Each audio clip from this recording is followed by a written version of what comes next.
What's up, YouTube? We are here on day 3 of the van build down in beautiful Atascadero with my buddy JR again. Last weekend, on our first 2 days of the build, we got the first layer of insulation in, this 3M Thinsulate that is stuffed in every nook and cranny in the van and up in the ceiling. And we got in a bunch of the wiring here. Pretty much all of it. Just forgot to wire up the fridge. And the LED lights that are going to go into our crown molding up here up top, we're going to have crown molding that's a little bit set down with the LED lights. I'm sure a lot of you guys have seen that in other vans. Ours is going to be a little bit different. You'll see when we're done. Here we have our stock electrical, all the stuff that came with the van. You got the lights that are in here. You got all the way going to the brake lights and turn signals and all the sensor for the back door. And then now that's running straight back and forth. We want to distinguish ours from that, so we ran ours on the other side and we ran it perpendicular to the existing wiring. So this is going to be all of our low voltage connected to our battery bank down here under the closet, very easily accessible from either the side or the front. And then wire up a couple more things. Like I said, the LEDs, we got the fridge going, and we might run a couple extra wires for later on down the road if we want to ever put something else in here. Some more outlets, more lights. Probably not any more lights. This guy's gonna have a friggin' great setup in here. It's gonna be bright in the sun, I tell you what.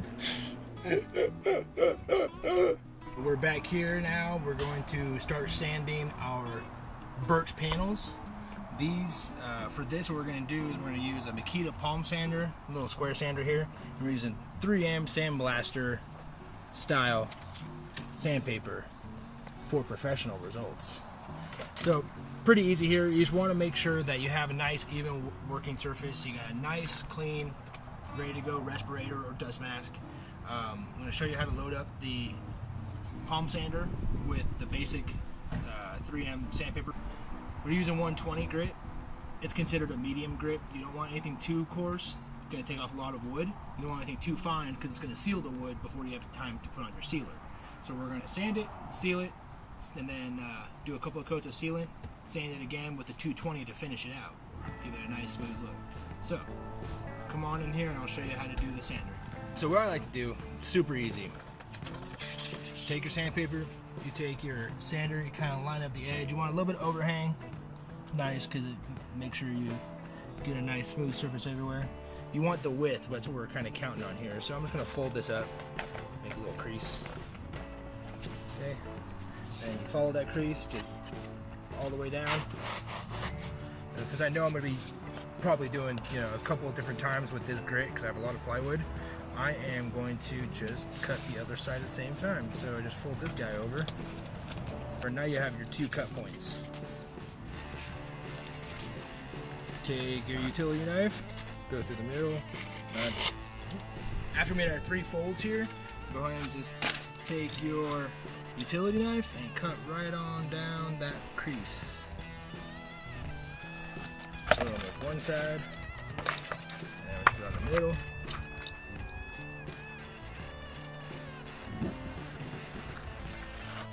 Boom.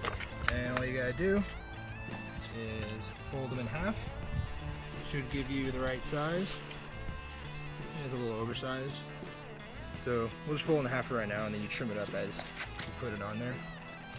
And you can even use one as a template afterwards and just cut your stock paper here to your right size. Okay, so this is how you're gonna load it in. So these little levers right here go in and this mechanism tightens down on top of the sandpaper, but as you can see there's no gap. You have to lift up, they're spring loaded. Okay, slide the end of your sandpaper in there, let it go down. My sandpaper is not lined up, we'll do it again. So you load it in, make sure your sandpaper is lined up on the sides. Alright, I cut this one a little skinnier. Probably should have given a little bit on that. It's okay. Fold it over, and we'll see if this actually is enough. You want it to be pretty taut. You don't want to leave any slack in your sandpaper. It could move around, tear up, that kind of thing. Catch an edge of your paper. So this can sure that works. And you push it down, and now you have your sandpaper ready to go. Well, now that I got the sandpaper on there correctly, we're gonna start with the first sanding of the 1/8 inch. The 1/8 inch birch is gonna go in the back of the van where everything curves. It's really flexible, so we can use it around the taillight areas and give us a nice curved, smooth looking finish. It's really nice. It's very important also when you're doing something like this to wear eye protection. I typically wear sunglasses, which is okay, but safety glasses or even sunglasses, safety glasses are a very, very good idea. Respirator, make sure that you have it fit well to your face. Usually a good idea to not have a beard because they won't seal to your face, but whatever.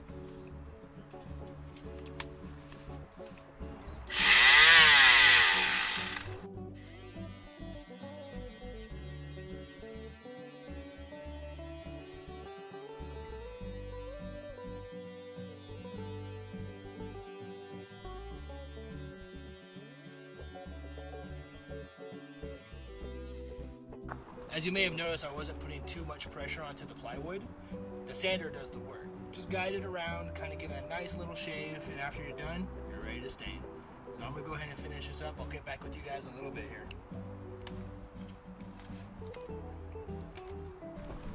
So this right here, this is the reason that we went for birch over anything.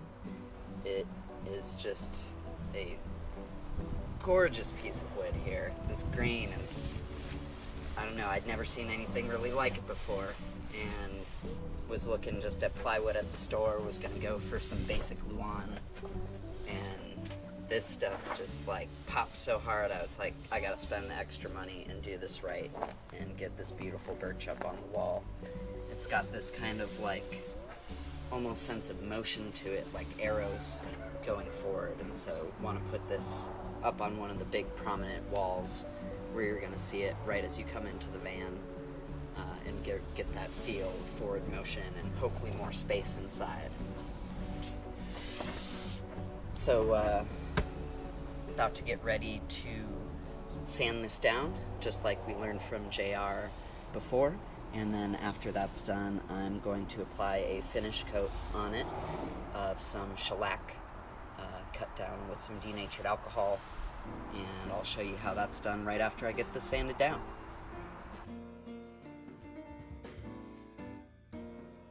We're getting ready to get the shellac put on this and get a finishing coat to really make all of the grains in here pop. For that, we definitely want to wear some gloves with some pretty sticky stuff. First, actually, we want to blow off all the sawdust from before.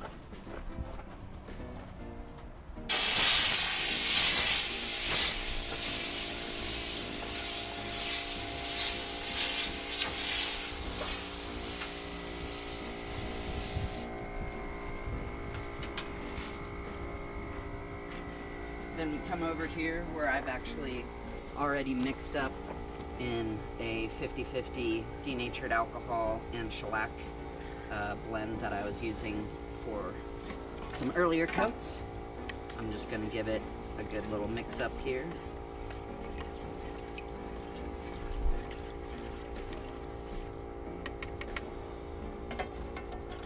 And then I got this real nice big brush, fine bristle. It's a mix of organic and polyester, and it's a bit expensive, but if it wasn't for this, I don't think I'd be able to do this job right, and I hadn't seen anyone else present how to really finish a big old board like this, a big 4x8 sheet of plywood. And the best way I figured out is you get your big old brush here pretty wet. It's a little stiff from before. Let it just get in there, soak up a bunch of the liquid, loosen up. The denatured alcohol in there will do that real quick. Alright, and you get a pretty good soaked layer on it. You want to go long, smooth, even strokes. I'll go one this way, all the way down.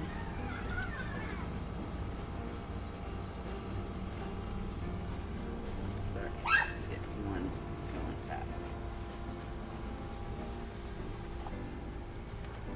looks like my brush isn't holding quite as much as before. It's got to get soaked in a little bit more, so I'm going to give it one more swipe here. But when my brush was a little fresher, I only needed to do that one both ways. You can see the wood looks a little thirsty though, a little dry in some spots, so I'm going to give it a once over.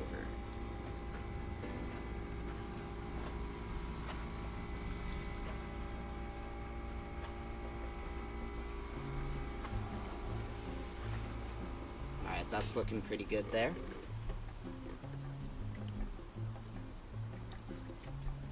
Get the brush nice and full of liquid.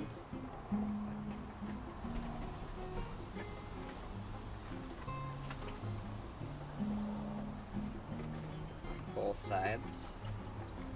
You don't want to get any drips on the wood because it's going to make little splotches, little parts where you'll notice the drips.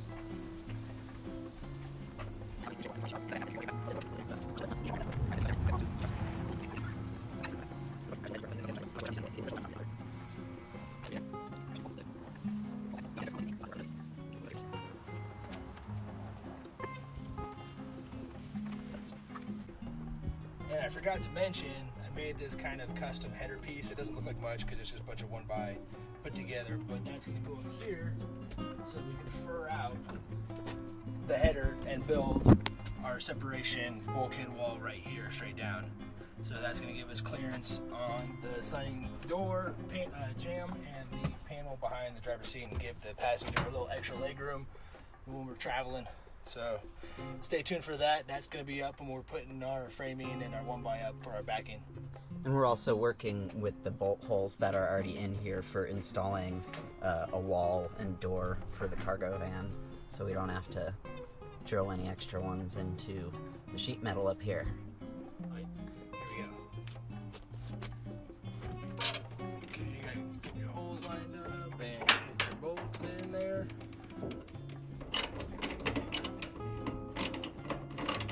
So we're just gonna put birch on and dye it into the existing felt here.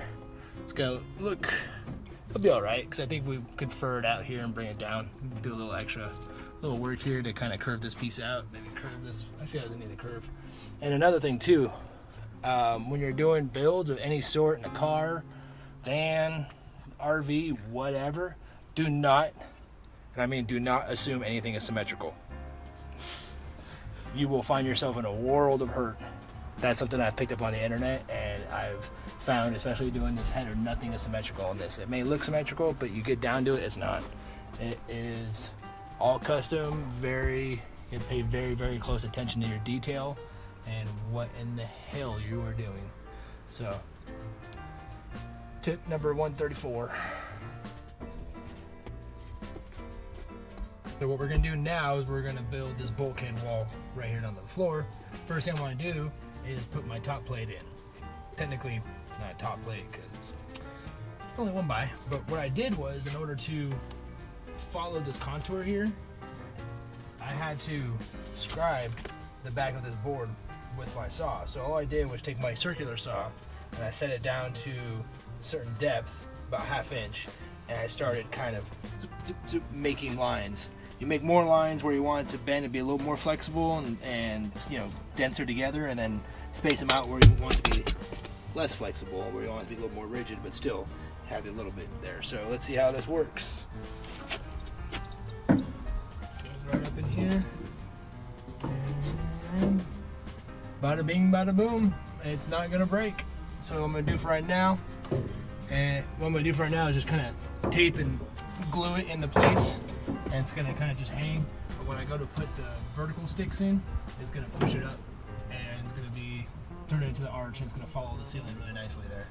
So then I'm gonna have to probably fur it down so I can get down to this distance here and drop everything like that. So I'll probably have to do a couple more of these. Trick about these, if you're really worried about the integrity of the board after you do your cuts, you can take some wood glue and just put it in the line, just a little bit in each one. So as it's drying, it will expand and it will take up a little more of that void, giving you a little bit more strength inside your wood. I might do that on a couple of these because I think a couple more a little too deep. So check back with us, see how our bulkhead's going a little bit here. that wraps it up for Dude in a Van build day 3. If you like this video, go ahead and touch that like button with whatever input method you prefer, and go ahead and like my channel or subscribe to my channel, however that thing really works, if you really like me. And if you don't, go ahead and let me know why not down in the comments. I'd appreciate any feedback, whether it's good or bad. Alright, thanks everyone. Have a good day.